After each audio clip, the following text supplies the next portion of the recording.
खाने पीने के बाद मेरी नंदों ने मुझे थोड़ी देर के लिए अकेला छोड़ा तो, और अकेला भी इसीलिए छोड़ा है ताकि वो मेरे नीचे जाके बुराई कर सके, मतलब अपनी माँ के घर यानी मेरी सास के घर जाके बुराई कर सके। मेरी बुराई भी तो करनी होगी उन्हें।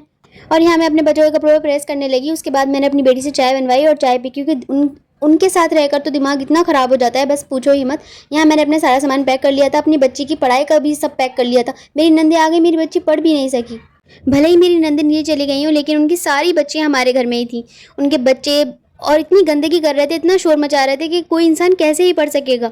और मेरी देवरानियों के घर तो ऐसे जाती हैं जैसे वो कुछ लगती ही नहीं हो उनके रिश्ते में, जाके गेट पे खड़ी हो जाएंगी। और मेरी देवरानियाँ भी इतनी अच्छी हैं कि उन्हें अंदर बुलाने की जहमत तक नहीं करती, बाहर ही खड़ा रखती हैं, बातें करती हैं उनसे और इन्हें नीचे भेज देती हैं। वो क्या कहेंगी नीचे जाने के लिए, वो खुद ही चली जाती हैं। उनके घर में तो उनसे जाया नहीं जाता, सारा जुल्म सिर्फ बड़ी भाभी पे ही होता है। और अगर ये बात मैं अपने शौहर से कह दूँ तो वो ऐसे नाराज़ हो जाएंगे जैसे मैंने कितना बड़ा कोई गुनाह कर दिया हो। मैंने इतनी भी बड़ी कोई बात नहीं की होती। मेरी बहनों का तो बार बार फ़ोन आ रहा था कि क्यों नहीं आ रही तुम, क्यों नहीं आ रही, इतने टाइम हो गया हमें मिले हुए, हम सारी बहनों को इकट्ठा हुए हुए। मैंने तो उनसे कह दिया था मैं कल ज़रूर जाऊँगी, चाहे कुछ हो ना हो। फिर मेरे बच्चे भी ज़िद करने लगे तो इन्हें मानना ही पड़ा। मेरी तो मानने से रहे, अपने बच्चों की तो चलो सुन ही लेते हैं। और घर से निकलते टाइम मेरी सास और नंदों का ऐसे मुंह बना हुआ था जैसे पता नहीं क्या ही गुनाह कर दिया हो मैंने। मेरी नंदे हर दूसरे दिन आ जाती हैं हमारे घर, हम तो कुछ नहीं कहते, लेकिन अगर मैं ज़रा सा अपने मायके चली जाऊँ तो ऐसे मुंह बनाएंगी, ऐसे मुंह बनाएंगी, ऐसे टोक लगा देती हैं जैसे जाना ही खराब कर दें पूरा।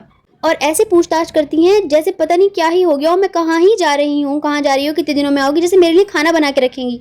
मेरे बच्चों से थैलियाँ छीन छीन के देखेंगी क्या है उन थैलों में।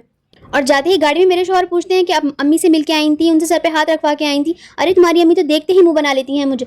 और फिर सब कहते हैं सास माँ जैसी होती है, सास माँ कभी भी नहीं बन सकती और नंदे बहनें कभी नहीं बन सकती।